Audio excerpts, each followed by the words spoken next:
Okay, Assalamu alaikum. Here I am again with the next episode of your NutriBytes, and today we're going to be talking about chia seeds.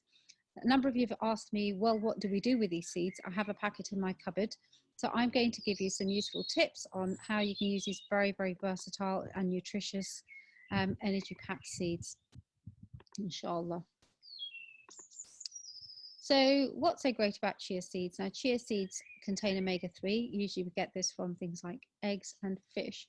But omega-3 is essential for heart health, brain health, and is a potent nutrient in fighting inflammation in the body, which we've talked about extensively. It's also a great source of protein, and there's more calcium in 25 grams of chia seeds than there is in 100 mils of milk. So it's an excellent source of calcium and also fiber. So people are often confused, do we eat these dry, do we soak them, do we toast them, what do we do with them? The truth is that you can do whatever you want with them.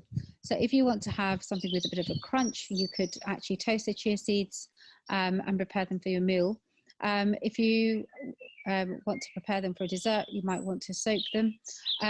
There is some suggestion that, you know, when you have them without soaking, so you have them dry, they may help to fight off some sort of acidity in the stomach.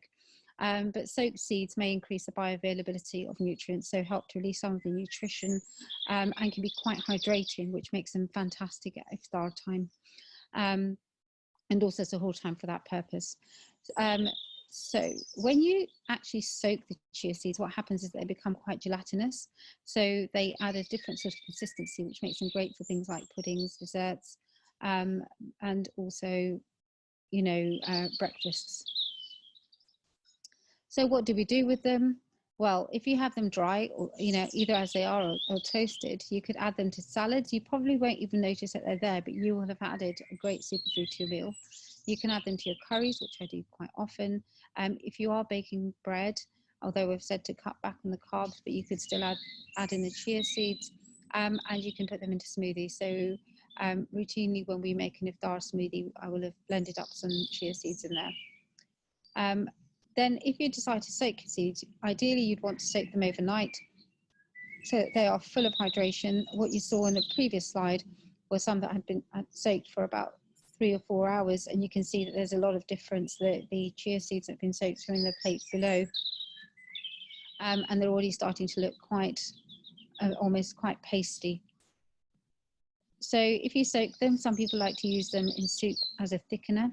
Some people like to use chia seed flour to bake bread as a gluten-free or low-carb bread, but I haven't done that, so I can't tell you my experience, and I assume you'd have to probably grind a lot of chia seeds to get enough flour for bread.